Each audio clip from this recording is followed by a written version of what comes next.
నమస్తే. నేటి నా మంచి మాట. చెడ్డ మాట వినకు, చెడు వైపు చూడకు, పలుకబోకు చెడ్డ పలుకులన్నా. చెడ్డ మాట వినకు, చెడు వైపు చూడకు, పలుకబోకు చెడ్డ పలుకులన్నా. గాంధీ మార్గమరసి ఘనుడవై వర్ధిల్లు, గాంధీ మార్గమరసి ఘనుడవై వర్ధిల్లు.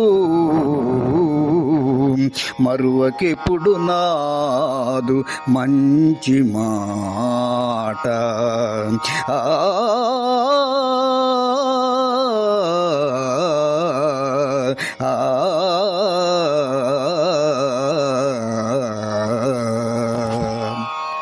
మిత్రులారా, మనందరిచే జాతిపితగా కీర్తించబడిన మహాత్మా గాంధీని గూర్చి తెలియని వారు లేరు.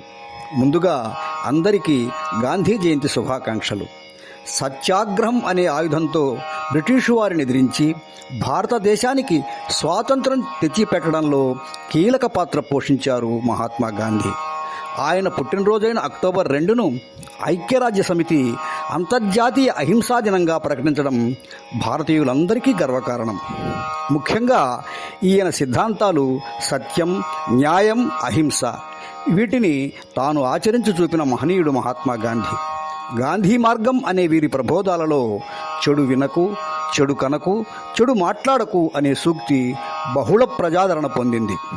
లోకంలో చెడుగా చెప్పబడే విషయాలను వినాలనుకోవద్దు, స్వయంగా చెడ్డ మాటలు మాట్లాడవద్దు, చెడు సంఘటనలను చూడవద్దు. ఈ మార్గం అందరికీ ఆచరణీయమే కదా. ఇలా జ్ఞానేంద్రియాలను అదుపు చేసుకోవటం సన్మార్గవర్తనకు చాలా అవసరం.